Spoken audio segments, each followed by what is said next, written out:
Roll the crap! New champions, new wrestlers, and a new owner? The Sins of the Past wrap-up tonight on Outsider.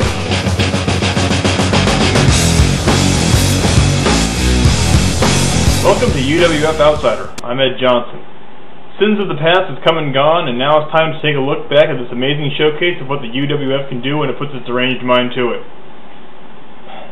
The Rumble. I have to say, no single match has had as many surprises as weird twists as this one. Let's count them.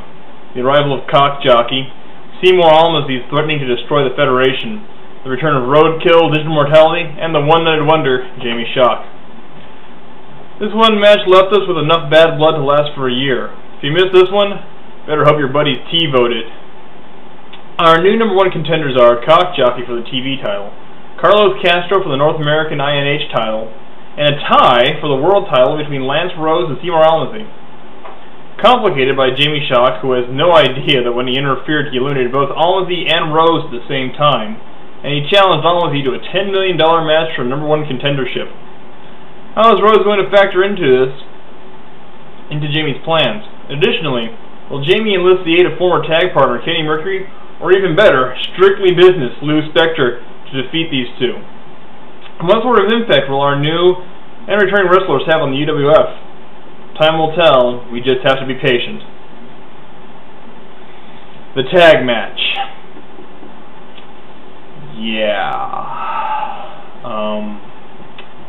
Okay. The Tumblebees won by pinning each other.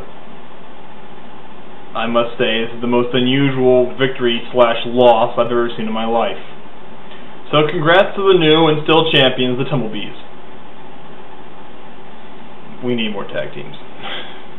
That's all there is to it. We need a better tag division, we need more tag teams, and we need to get on this right now.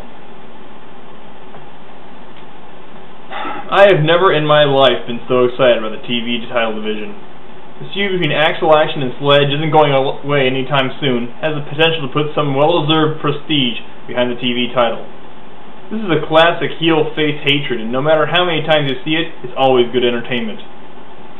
After an amazing display of wrestling prowess, with Axel more than once channeling the spirit of the dirtiest player in the game, Axel plays the heel card and loses by DQ, retaining his TV title. Now mixed in Cock Jockey, and I have no doubt this will be one of the most watched feuds for a long time. On a related note, Cock Jockey would like to send a special message to them, to the, quote, soon-to-be former TV champion. That is all. Tessa Windsor invoked her INH championship right to name the gimmick for her match against Chris Storm for the unified North American INH title.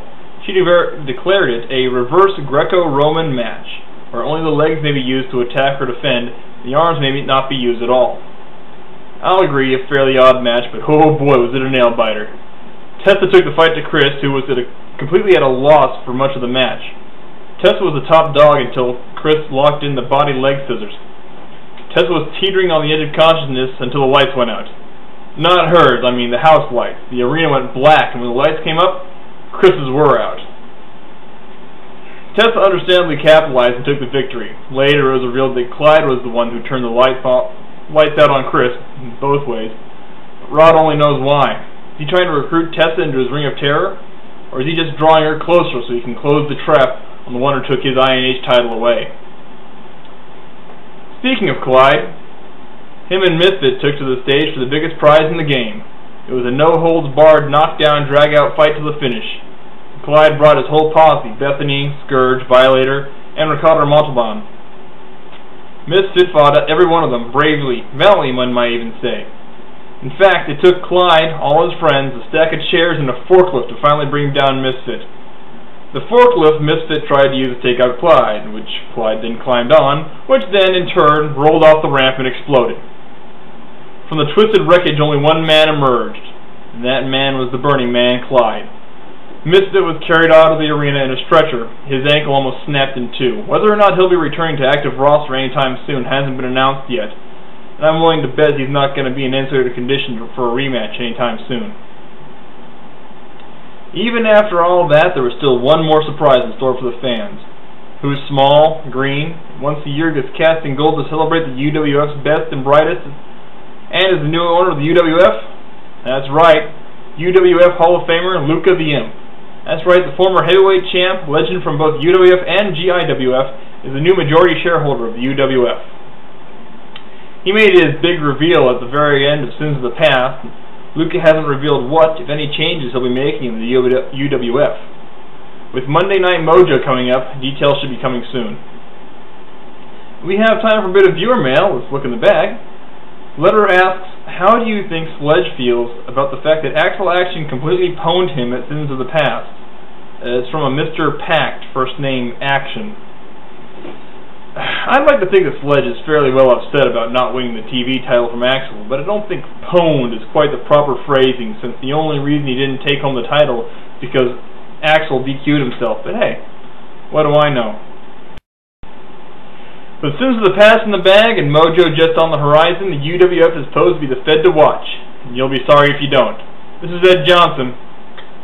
Peace and chicken grease.